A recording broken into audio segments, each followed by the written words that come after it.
Hi, எல்லோருக்கும் வணக்கம். Welcome to உங்கள் நான் கமல்ஹாசன். ஸோ அந்த வீடியோவில் நம்ம கமல் சார் பற்றின ஒரு புதிய தகவல் தான் டிஸ்கஸ் பண்ண போகிறோம். வீடியோக்குள்ளே போகிறதுக்கு முன்னாடி நம்ம சேனலுக்கு நீங்கள் புதுசாக இருந்தீங்கன்னா கண்டிப்பாக சப்ஸ்கிரைப் பண்ணிக்கோங்க. வீடியோ மறக்காமல் ஒரு லைக் தட்டிட்டு போயிருங்க. இப்போ நம்ம வீடியோக்குள்ளே போகலாம். ஸோ முதல் டாபிக் தக் லைஃப் படத்தோடைய ஒரு அப்டேட்டு தான். ஸோ அர்ஜுன் சிதம்பரம் அப்படின்னு சொல்லிட்டு பார்த்தீங்கன்னா ஒருத்தர் பொன்னியின் செல்வனில் நடிச்சிருந்தார். அவர் இந்த படத்தில் கன்ஃபார்ம் பண்ணியிருக்காங்க அப்படிங்கிறது தான். ஸோ லேட்டஸ்ட் ஒரு ஆட் ஆன் அப்படின்ற மாதிரி தான் நம்ம கண்டிப்பாக சொல்லி ஆகணும். ஓகேங்களா? ஏன்னா கடைசி வரைக்கும் அவருடைய லிஸ்ட்டில் இந்த பேர் இல்லை. பட் ஒரு கேரக்டர் தேவைப்படுது அப்படின்னு சொல்லிட்டு எக்ஸ்ட்ராவாக ஆட் பண்ணியிருக்காங்க. அவருடைய ஸ்கேல் அப்படிங்கிறது சோழர் டீமில் இருப்பார் அப்படிங்கிறது நீங்கள் பார்த்துருப்பீங்க. ரொம்ப ஃபேமஸான ஒரு ஆர்டிஸ்ட் தான். ஸோ அவர் இந்த படத்துக்கு இன்னமும் ஒரு ஸ்பெஷலான ஒரு ஆட் ஆன் கொடுக்குறாரு அப்படிங்கிறது தான். ஸோ பாண்டிச்சேரி ஷெட்யூல் முடிஞ்சு போயிடுச்சு. கிட்டத்தட்ட 75% ஷூட்டிங் 40 நாளில் மணிரத்னம் அவர்கள் முடிச்சிருக்காரு அப்படின்னா பார்த்துக்கோங்க.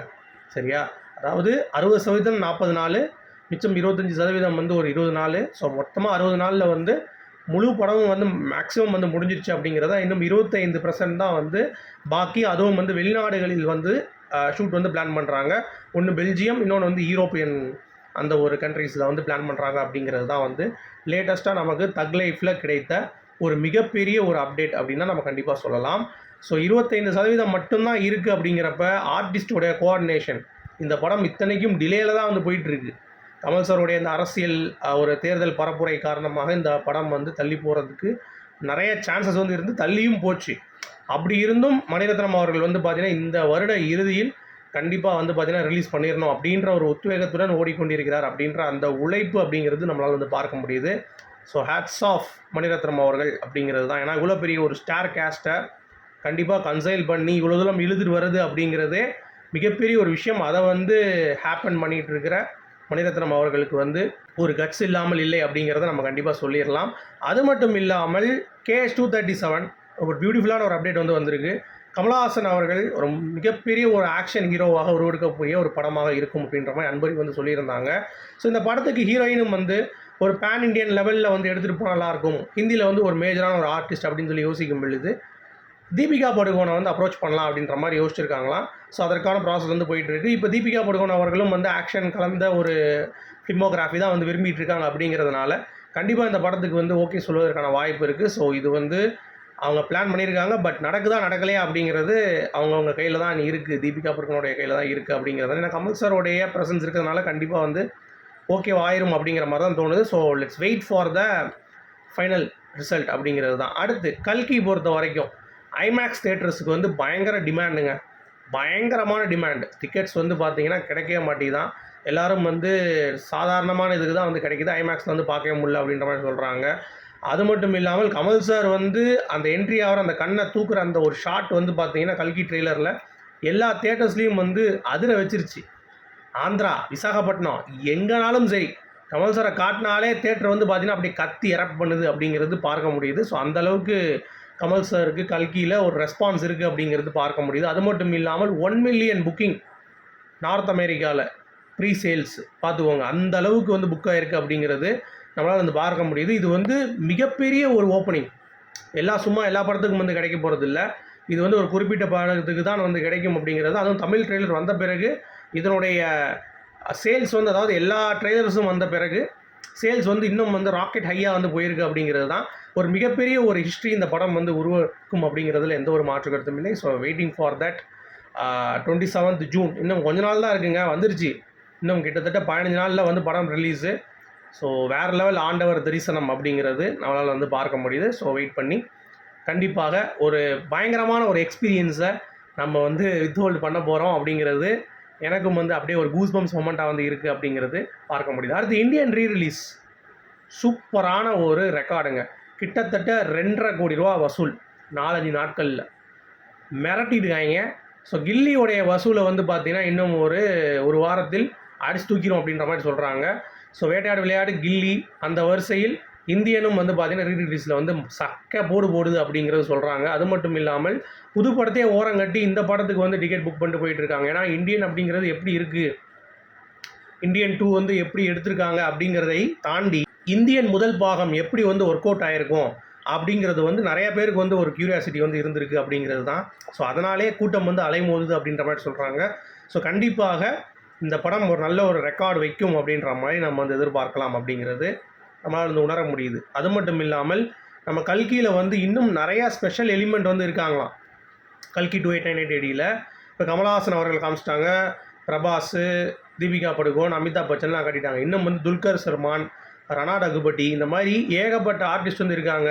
ஸோ அவங்களாம் சின்ன சின்ன ரோல்கள் தான் வந்து பண்ணியிருக்காங்க அப்படிங்கிறதுனால அதுவும் ஒரு ஸ்பெஷல் சர்ப்ரைஸாக இருக்கும் அப்படின்ற மாதிரி சொல்கிறாங்க. அது மட்டும் இல்லாமல் கல்கியில் கமல் சார் போட்டிருக்க அந்த ஒரு கெட்டப் அப்படிங்கிறது பார்த்துட்டு நிறைய பேர் விமர்சகர்கள், மோகன்லால், மம்முட்டி, அமிதாப் பச்சன் இவங்கெல்லாம் வந்து எக்ஸ்ட்ரானரி ஆக்டர்ஸ், அதை பற்றி எந்த ஒரு மாற்று கருத்தும் இல்லை. ஆனால் கமலஹாசன் அப்படின்றவர் ஒரு மான்ஸ்டர், அவர் வந்து ஒரு என்சைக்ளோபீடியா ஆஃப் இந்தியன் சினிமா அப்படின்ற மாதிரி வந்து மென்ஷன் பண்ணியிருக்காங்க.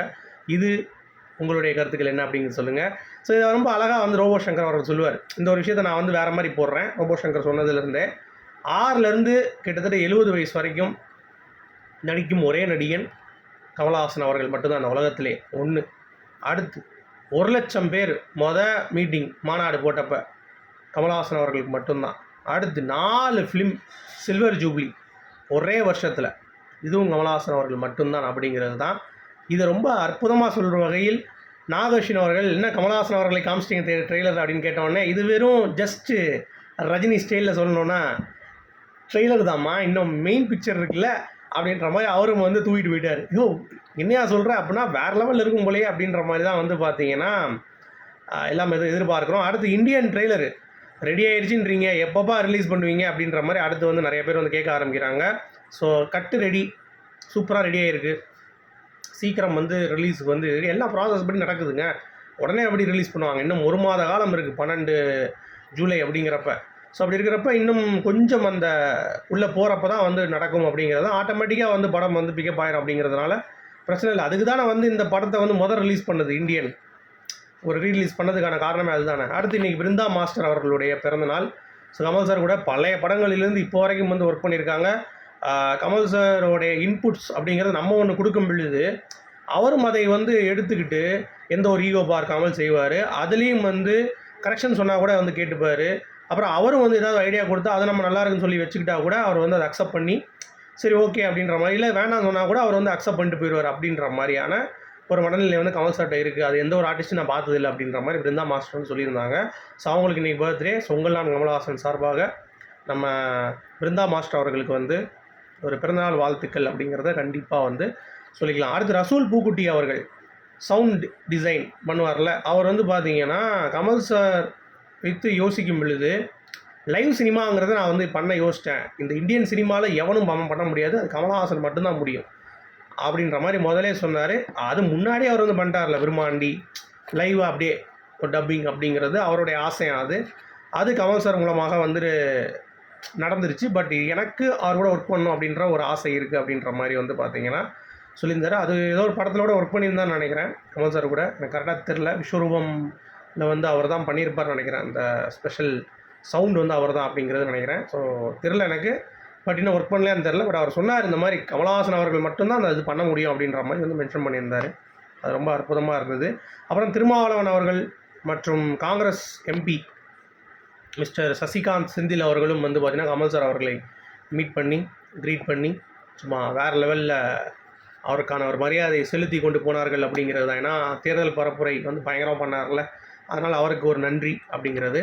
அடுத்து ரொம்ப முக்கியமான அப்படி வந்து அபிராமி அவர்கள், ஆக்ட்ரஸ் அபிராமி, இன்னும் நீங்கள் இங்கே தான் இருக்கீங்களா, சென்னையில் தான் இருக்கீங்களா, உங்களை வாழ்க்கையே போயிடுச்சுன்னாங்க கமலஹாசன் அவரை அப்படின்ற மாதிரிலாம் வந்து பேசிகிட்டு இருந்தாங்கல்ல. இப்போ அவங்களே ரீசெண்டாக என்னங்க நீங்கள், நாங்கள் இங்கே தாங்க இருக்கேன், நான் என்னுடைய ஃபேமிலி இதுக்காக அங்கே போயிட்டேன் யூஎஸ்க்கு, இப்போ எல்லாம் வளர்ந்துட்டாங்க, நான் வந்து எல்லாம் செட்டில் பண்ண ஃபேமிலியை, இப்போ நான் திருப்பி வந்து என்னுடைய பேஷனை வந்து நான் கொண்டு வரணும்னு சொல்லி வந்திருக்கேன். இப்போ நான் வந்து தக் லைஃப்பில் நடிக்கிறேன், ரஜினி அவர்களுடைய படத்தில் நடிக்கிறேன், இன்னும் விஜய் சேதுபதி அவர்கள் படம் அடுத்த வாரம் ரிலீஸ் ஆகும், அதில் நடிக்கிறேன். இந்த மாதிரி ஏகப்பட்ட ஆப்பர்ச்சுனிட்டிஸும் வந்து அடிக்கடி வந்துகிட்டு இருக்குது. ஸோ நான் ஃபீல்ட் அவுட்லாம் ஆகலைங்க, நான் ரெஸ்ட்டு தான் எடுத்துகிட்டு இருந்தேன். ஸோ அதெல்லாம் வந்து ஒரு முட்டாள்தனமான ஒரு பேச்சு அப்படின்ற மாதிரி இப்பயும் சொல்லியிருக்காங்க. நான் எங்கேயுமே போகலடா, இங்கே தான் இருக்கேன் அப்படின்ற மாதிரி.